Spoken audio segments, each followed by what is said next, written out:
Revise करता है और इसके तहत अकुशल मजदूर के लिए 412 रुपया प्रतिदिन, अर्धकुशल के लिए 428 रुपया प्रतिदिन, कुशल के लिए 521 रुपए, अति कुशल के लिए 636 रुपए और क्लर्कियल और सुपरवाइजरी के लिए 11,780 रुपए अभी प्रावधान बनाया है जो भी लागू। और आप मात्र 1650 रुपया आप दे रहे हैं रसोईया को, 12 महीना काम लीजिएगा और उसको 10 महीने का पैसा दीजिएगा कि 1600 रुपया में घर में पलने वाले कुत्ते का भी पेट भर सकता है क्या? और राज्य के नीति निर्देशक तत्व के तहत यह अपेक्षा होती है सरकार से कि आप आर्थिक न्याय करेंगे, तो क्या यह आर्थिक न्याय है? आप रात्रि प्रहरी को 5000 रुपया देते हैं, पुलिस को पूरा स्केल देते हैं, तो आप पुलिस को कर्मचारियों की तुलना कुत्ता से कर रहे हैं क्या? नहीं, कर्मचारी नहीं कर रहा महोदय, इसको निकालिए।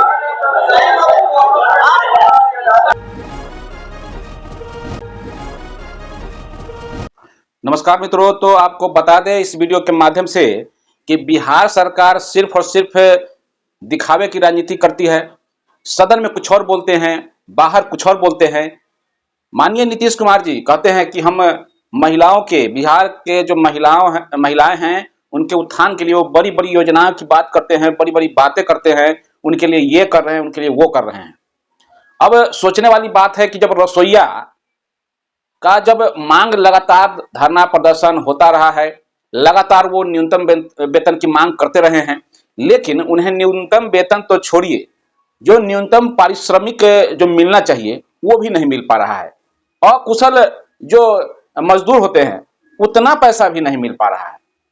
एक तो 1650 रुपया केंद्र सरकार का, 1650 रुपया राज्य सरकार देती है, लेकिन वह राशि भी समझिए कि 12 महीने नहीं मिलते हैं, बल्कि मात्र 10 महीने मिलते हैं। ऐसे परिस्थिति में सरकार, बिहार सरकार कहती है कि हम जो रसोईया है उसके हितैषी है। ये कैसा हितैषी वो निभा रहे हैं, ये कैसी वो बातें कर रहे हैं। आइए हम आपको कुछ बातें सुनवा रहे हैं, कुछ बातों को हम रख रहे हैं आप लोगों के समक्ष। आज देखिए कि सदन में किस तरीके से कार्रवाई हुई, जिसमें बंशीधर ब्रजवासी ने न्यूनतम वेतन की मांग रखी, समान कम समान वेतन की मांग रखी, और उसके जवाब में माननीय मंत्री जी जो कि विजय कुमार चौधरी जी हैं, उनके द्वारा जो जवाब दिया गया, उस जवाब से आप कितना संतुष्ट हैं, आप कमेंट के माध्यम से बताइएगा कि किस तरीके से वो क्या बातें कह रहे हैं। आपको हम सामने वीडियो भी रखेंगे, तत्काल आपको हम बता देते हैं इस वीडियो में क्या कुछ है, और इस वीडियो को पहले सुन लीजिए, उसके बाद हम बातों को रखेंगे। तो ये है पूरा वीडियो जिसमें बंशीधर ब्रजवासी जी बातों को रख रहे हैं। अब इसमें क्या क्या बातें हो रही हैं आप सुन सकते हैं। चाह रहे हैं, उनको अंतिम बिंदु पर पहुंचने में वक्त लगेगा, लेकिन उनकी बात को समझ के हम पहले ही बता दे रहे हैं। ब्रजवासी चौधरी जी वंदे भारत पे पहुंच रहे हैं। समानता का कानून, समान योग्यता रखने वाले और समान ढंग से नियुक्त होने वाले लोगों के बारे में होता है। समानता हर जगह समानता है, जैसे समानता में है कि इक्वलिटी बिफोर लॉ है ना, तब तक समानता का अधिकार, उसी का दूसरा पार्ट है, उसी आर्टिकल 14 में पढ़ लीजिए कि इक्वल प्रोटेक्शन ऑफ लॉ, वो भी उसका एक पार्ट है। जरा उसका भी अर्थ समझ, और उसका यही अर्थ होता है कि equal law for equals and unequal law for unequals. तो आप जो सीधे कहीं नियुक्त हो गए हैं, कोई प्रतियोगी परीक्षाओं से चुन के आते हैं, आप सबको समानता के अधिकार में एक साथ कैसे मिला दे रहे हैं? इसलिए आर्टिकल 14 अपनी जगह दुरुस्त है, उसको लेकिन मिस इंटरप्रेट करके, गलत व्याख्या करके, गलत जगह उपयोग मत करिए।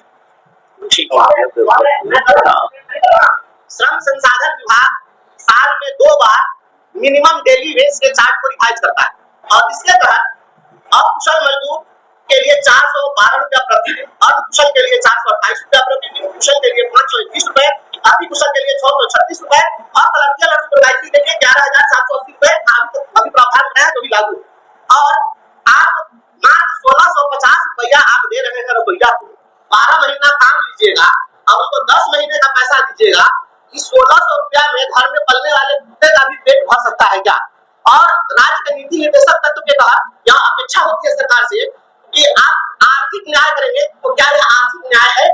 आप रात्रि प्रहरी को 5000 रुपया देते हैं, पुलिस को पूरा स्केल देते हैं, कर्मचारियों की तुलना कोटा से कर रहे हैं क्या? चलिए, कर्मचारी से नहीं कर रहा हूं महोदय। नहीं, इसको निकालिए। जी, और रात्रि प्रहरी से आप 5,000 रुपया देकर 8 घंटे ड्यूटी लेते हैं और महोदय सदस्य विषयांतर हो रहे हैं। उनके ध्यानाकर्षण सूचना में है न्यूनतम मजदूरी कानून का जिक्र, और हमने स्पष्ट कहा है कि जहां कहीं माननीय सदस्य को न्यूनतम मजदूरी अधिनियम से निर्धारित जो पारिश्रमिक है उससे कम मिलने की सूचना है, आप लिखित सूचना दीजिए, तत्काल कार्रवाई की जाए। ठीक। तो आप लोगों ने सुन लिया कि किस तरीके से मंत्री जी जवाब दे रहे हैं, क्या कुछ वो गोल गोल घुमा दिए। और अगर देखा जाए तो अभी नए एमएलसी निर्वाचित हुए हैं और चुन करके गए हैं, उन्हें स्नातक तिरहुत स्नातक की ओर से प्रतिनिधित्व करने के लिए भेजा गया है सदन में, और उनकी बातों को कैसे वो लोग तोड़ मरोड़ करके पेश कर रहे हैं, बातों को घुमा दे रहे हैं। उन्होंने एक बात कही कि 1650 रुपए में क्या घर में पल रहे कुत्ते का भी पेट भर सकता है क्या? ये बात उन्होंने जो सवाल खड़ी की, ये तो उचित सवाल था, लेकिन जो सदन के सभापति महोदय हैं उनके द्वारा भी इस बात को थोड़ा सा मोल्ड कर दिया गया कि कुत्ते और कर्मचारी का तुलना किया जा रहा है, जबकि ऐसी बात नहीं है। उन्होंने साफ तौर से कहा है कि जो पैसे मिलने चाहिए, मिनिमम जो मजदूरी मिलनी चाहिए, वह रसोईया को मिले या कोई भी संविदा पर बहाल कर्मी है उसको मिले।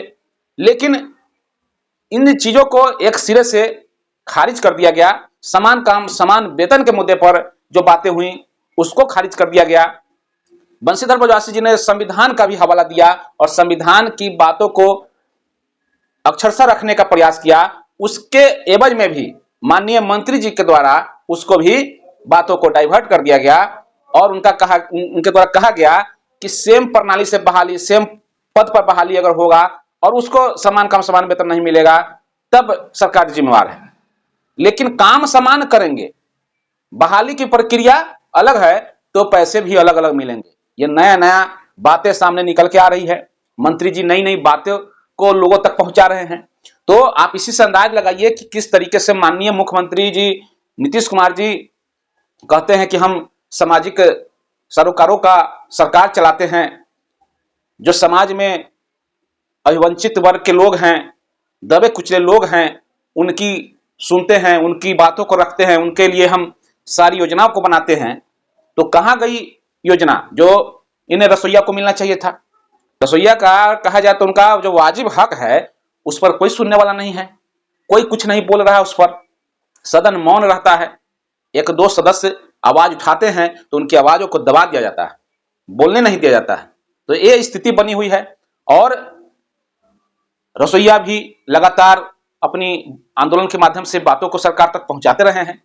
लेकिन जिस तरीके से सरकार की ढुलमुल नीति और रवैया चल रही है, इससे तो नहीं लग रहा है कि रसोईया को पैसा बढ़ाने वाले हैं, रसोईया की मानदेय में वृद्धि करने वाले हैं।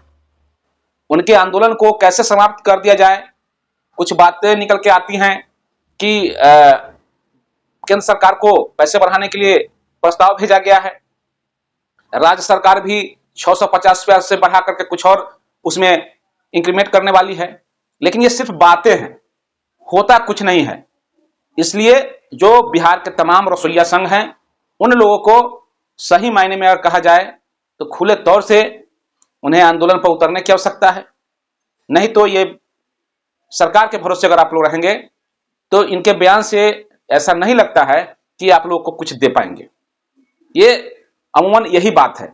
आप पूरी वीडियो को आगे देख सकते हैं कि क्या चर्चा हुई है और क्या उससे आप लोग को पता चलता है। कमेंट के माध्यम से जरूर बताइएगा, वीडियो को शेयर जरूर कीजिएगा। साथ ही साथ अगर चैनल अच्छा लगे तो चैनल को सब्सक्राइब कर लीजिएगा, लेकिन वीडियो को जरूर शेयर कीजिएगा। धन्यवाद। जय हिंद, जय भारत, जय शिक्षक।